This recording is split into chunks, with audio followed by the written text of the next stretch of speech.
Idoso criou um cachorrinho. 9 anos depois, ele se tornou um monstro que devora todos em seu caminho. Olá, pessoal! Hoje recapitularemos o filme O Monstro da Água de 2018. E vamos para mais um resumo top!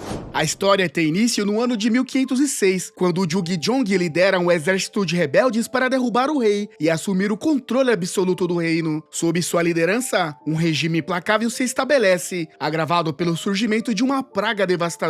Em resposta, o novo governante ordena a eliminação de todos os infectados, conduzindo camponeses em massa para um poço profundo, onde são eliminados de forma brutal. Em meio ao caos, uma mulher desesperada implora aos soldados que poupem sua filha, que não apresenta sinais de contaminação. Sua súplica é ignorada e ela é mortalmente ferida com uma flecha pelas costas. A criança sobrevive ao ataque e tenta em vão despertar a mãe caída. Mais tarde, um homem misterioso desce ao poço e leva a menina consigo. Quando a noite cai, um uivo longo e arrepiante ecoa do poço, deixando o reino envolto em mistério e terror. 10 anos depois, Jung-Jong enfrenta uma nova e assustadora ameaça. Monstros que emergem da montanha onde os infectados foram exterminados. Rumores sobre essas criaturas começam a se espalhar, alimentando o pânico entre a população e ameaçando a estabilidade de seu governo. Para preservar sua autoridade, ele decide adotar medidas severas. Enquanto isso, na floresta próxima, Yun, seu amigo Sung e sua filha adotiva Myung lutam para sobreviver. Sem sucesso em encontrar comida, Myung sugere que eles se mudem para uma aldeia próxima, onde poderiam ter acesso a mantimentos. Contudo, Yun rejeita a proposta, preferindo evitar riscos, e pede que Myung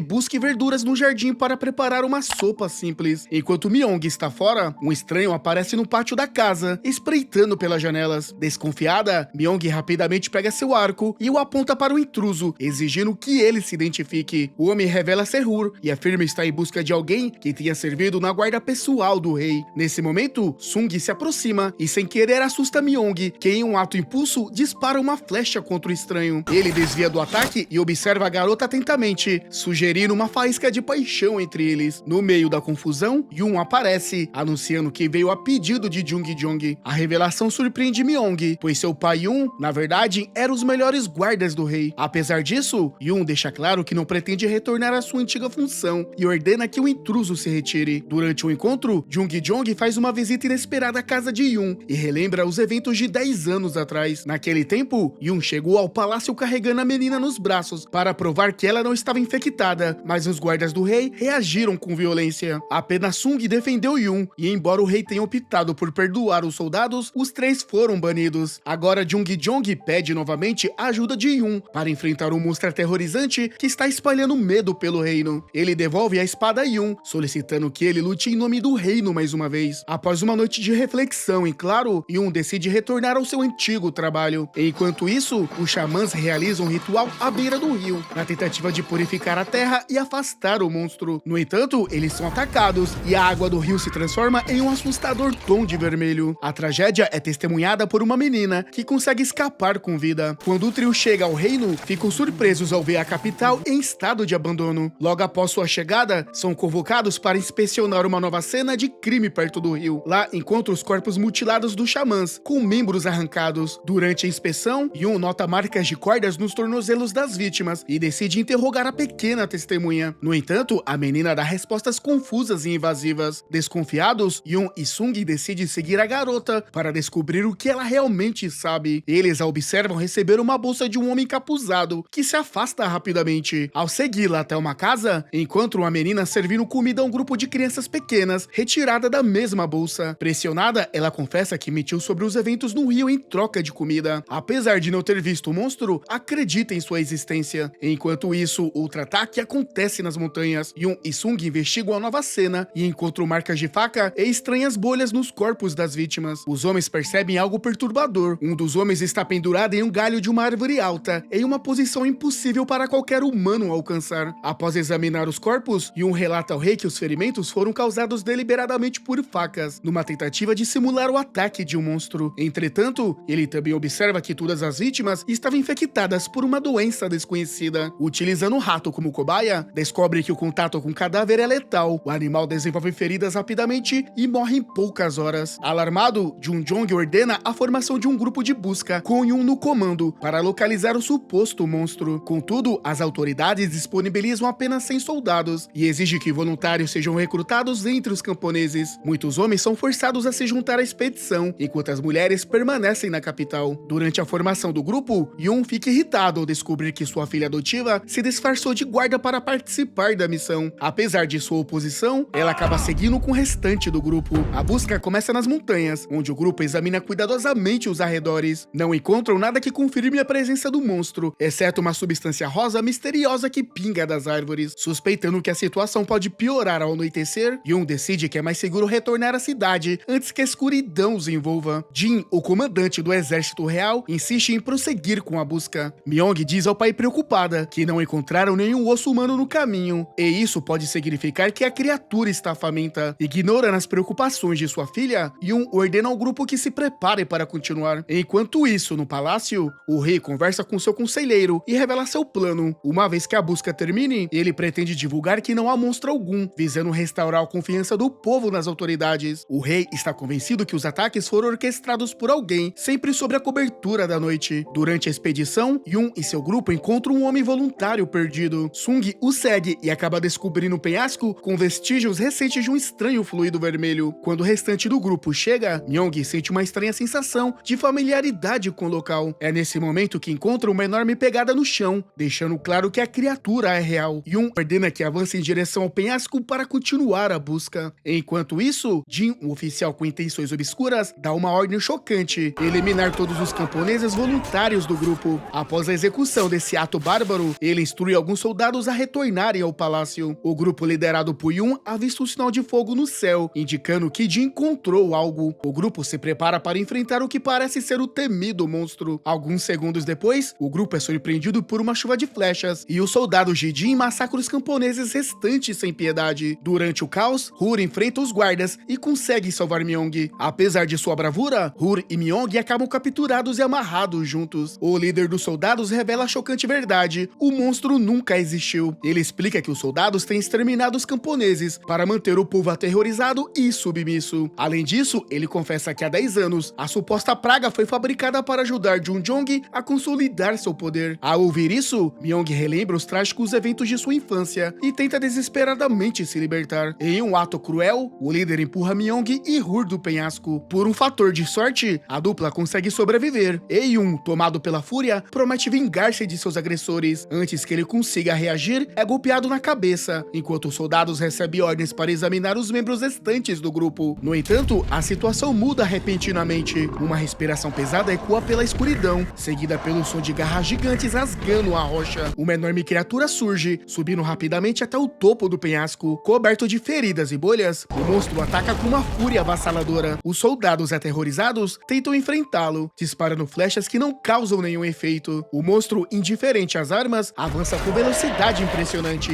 Em questão de segundos, ele alcança os atacantes e os despedaça brutalmente. Enquanto o monstro caça os soldados, Yun e seu amigo conseguem se libertar das amarras e descem apressadamente o penhasco. Felizmente, ambos conseguem sobreviver ao encontro com a criatura, mas observa ao redor os corpos das vítimas, cujas feridas formam bolhas. Myong, preocupada, diz que deve informar imediatamente ao rei sobre o perigo iminente, pois a criatura contagiosa pode chegar à capital. No entanto, o monstro decide retornar à sua toca. De repente, o velho que havia desaparecido durante a operação de busca reaparece na caverna. Ele revela que a única maneira de evitar a infecção do monstro é se cobrir com sua baba, que neutraliza o cheiro humano. Sem perder tempo, o velho apaga todas as tochas e pede ao grupo para manter absoluto silêncio, explicando que, embora a criatura tenha visão limitada, ela reage aos sons e movimentos. O monstro, voltando para a toca, começa a se alimentar de restos humanos espalhados ao seu redor. Em um momento de tensão, a criatura cospe diretamente no rosto de Myong, mas logo adormece. Aproveitando a oportunidade, o grupo tenta se esconder. No entanto, no último momento, a criatura percebe o cheiro humano que ainda emana de Myong e, com um rugido feroz, se lança em sua perseguição. O grupo, desesperado, corre pelo labirinto trincado da caverna, milagrosamente evitando ser devorado a cada curva. O caminho os leva a um penhasco e, sem escolha, eles se lançam na água abaixo, buscando escapar da morte iminente. Enquanto isso, Jin e outros guardas conseguem retornar ao palácio e informam o primeiro-ministro Sin sobre a existência real do monstro. No entanto, uma revelação chocante vem à tona. O primeiro-ministro foi, na verdade, o responsável pelos brutais crimes e pela invenção do monstro, utilizando o medo da população para manipular as decisões do rei em benefício próprio. Preocupado com uma revolta da população contra o governo, o primeiro-ministro ordena aos soldados que incendiem a cidade, sufocando qualquer tentativa de resistência. O caos se espalha quando vários homens do grupo de busca, agora afetados por tumores ulcerosos em seus corpos devido à infecção do monstro, retornam à capital. O pânico se espalha pela cidade, com a população temendo que a doença seja contagiosa. Os soldados, em resposta, começam a incendiar as casas com os habitantes dentro. Enquanto isso, o ancião, que tem conhecimento de passagens secretas no castelo, guia o grupo por um desses caminhos. Eles chegam ao porão do castelo, onde descobre uma câmara secreta repleta de enormes gaiolas. O ancião revela que o antigo soberano, o rei anterior, era obcecado por monstros e mantinha uma área separada no castelo exclusivamente para eles. Quando jovem, o ancião era responsável por alimentar as terríveis bestas e, com o tempo, se apegou a uma delas. Quando Junjong derrubou o rei, ordenou que todos os monstros perigosos fossem exterminados. O servo, então, ajudou sua pequena mascote a escapar por um corredor secreto. Enquanto a criatura se esgueirava pelo túnel, o ancião instruiu o grupo a fugir enquanto ele distraía a besta. Usando o brinquedo, ele atraiu o monstro para a gaiola e se trancou dentro com a besta.